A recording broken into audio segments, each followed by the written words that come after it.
The fog was thicker than usual that morning as Dana drove along the winding rural road.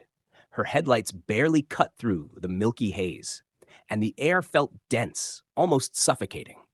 Ahead of her, a truck carrying large gas cylinders rumbled slowly, its hazard lights blinking faintly in the mist. Something about the scene didn't sit right with her. She squinted, trying to make out the symbols on the back of the truck, but they were obscured by fog. The cylinders looked old, some dented and rusted, as if they'd been used far longer than they should have been. A strange sense of unease crept over Dana, but she told herself it was just the eerie fog playing tricks on her mind. Suddenly, the truck swerved, just slightly, enough to cause Dana to grip the steering wheel tighter. She debated passing it, but the road was too narrow, the mist too thick. Then, she noticed something that made her blood run cold.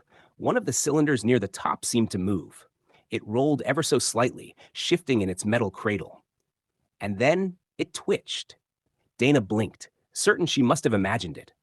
But no, there it was again. A slight shuddering movement, like something inside was struggling. She slowed down, wanting to keep her distance.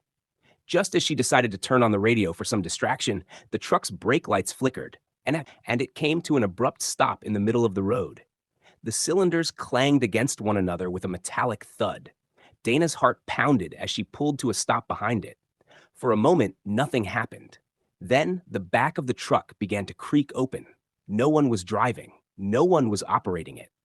One by one, the cylinders slid toward the edge of the truck bed. Dana's hand reached for the door handle, ready to bolt, but she was frozen in place. The top cylinder tumbled off the truck, rolling down the foggy road toward her car.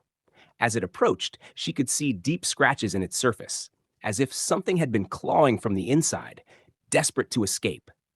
And just as it reached the hood of her car, there was a loud hiss, followed by an ear-piercing screech that echoed through the fog. Something wasn't just inside those cylinders. Something alive. Something that had been trapped for far too long, and now it was free.